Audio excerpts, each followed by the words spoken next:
magre-record ulit tayo, no? May nakalimutan ako.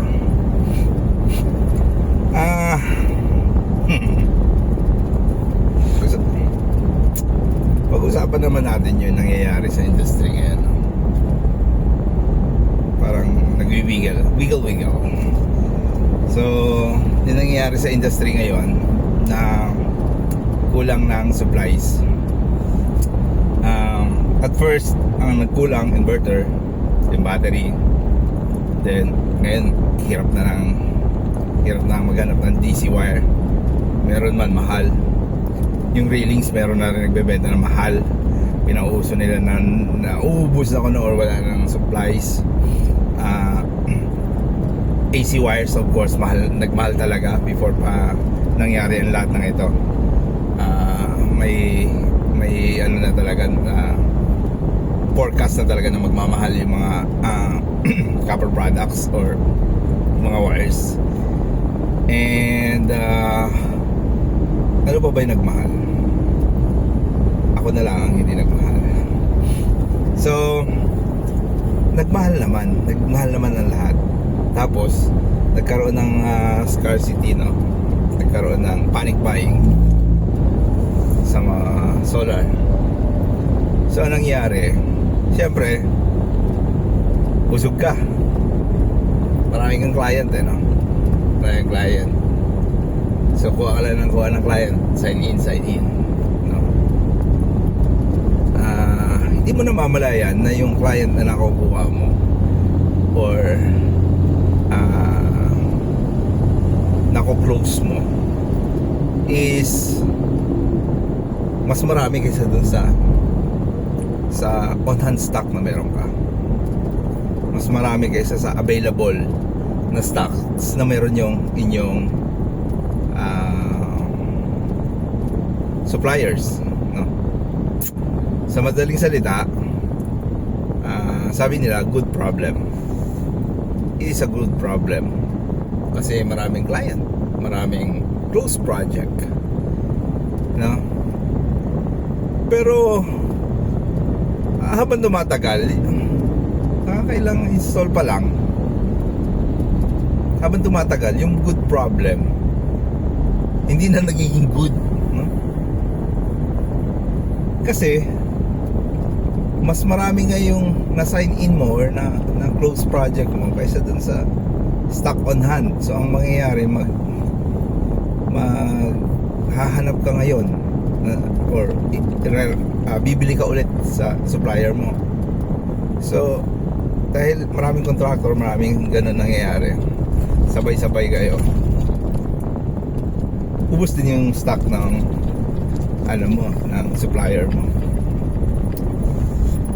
Hanggang sa mangyayari, maghahanap ka kung sino meron.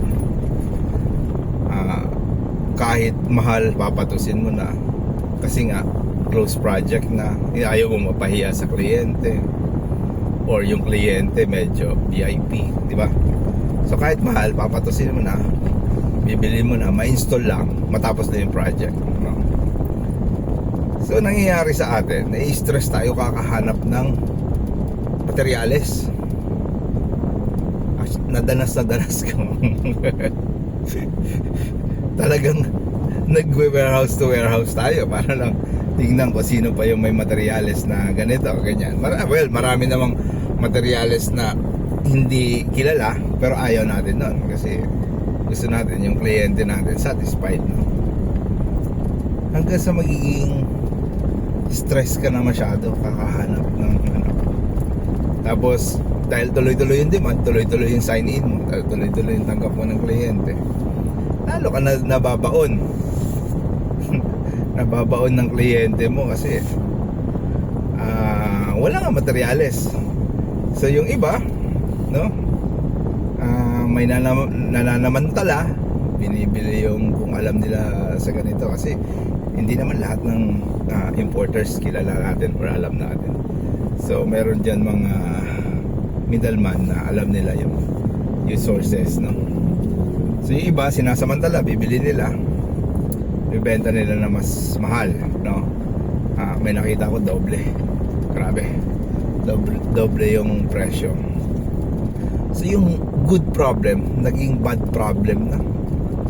Hindi na tayo nakakatulog. Paano natin i-satisfy si ganitong client? Paano natin sasabihin? Paano natin isasoli yung down payment?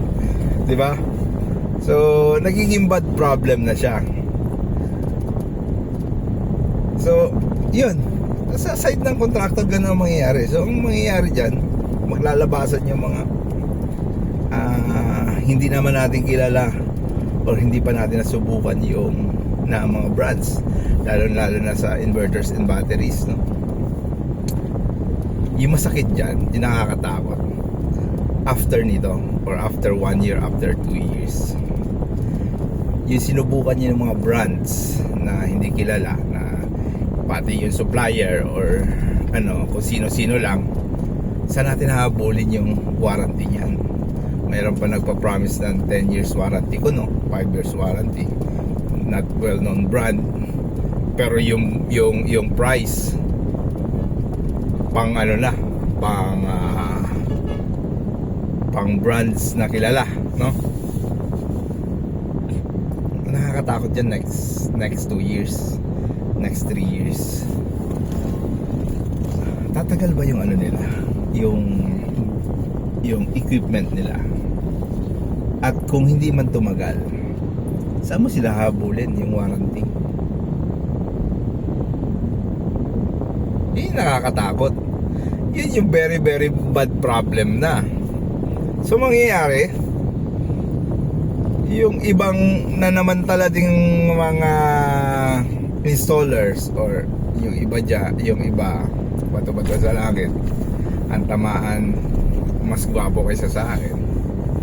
Yung iba dyan na hindi naman dating nag-i-install, bigla na nag-i-install, no? Tapos yung mga brands na gamit nila, paktay kung saan nanggagaling. So the next 2 years, 3 years, isa pa, mura pa sila. So mas marami silang kliyente kaysa sa mga legit, no? So for the next 2 years, ang mangyayari dyan, dahil hindi mo na makita yung supplier mo, hindi mo naman i-shoulder din yan, dahil lalo na pag battery at laki-laki ng presyo, no? Paano mo shoulder yan? Kung halimbawa kumita ka ng less than a battery price, nagsweldo ka pa, tapos papalitan mo yung battery, naku po, imposible, no? Imposible. So mangyayari dyan, ganin the wind na, mawawala na lang yan yung mga installer na yan, kasi wala na yung suppliers din nila, mawawala. The worst case is masisira yung industry, no? Mawawala na ulit ng tiwala yung mga tao sa solar. At dahil dyan, itutuloy natin discussion sa susunod na kabanata. Kasi iniisip ko paano yung mangyayari sa susunod after that na masisira yung industriya natin. Sige, hanap ako ng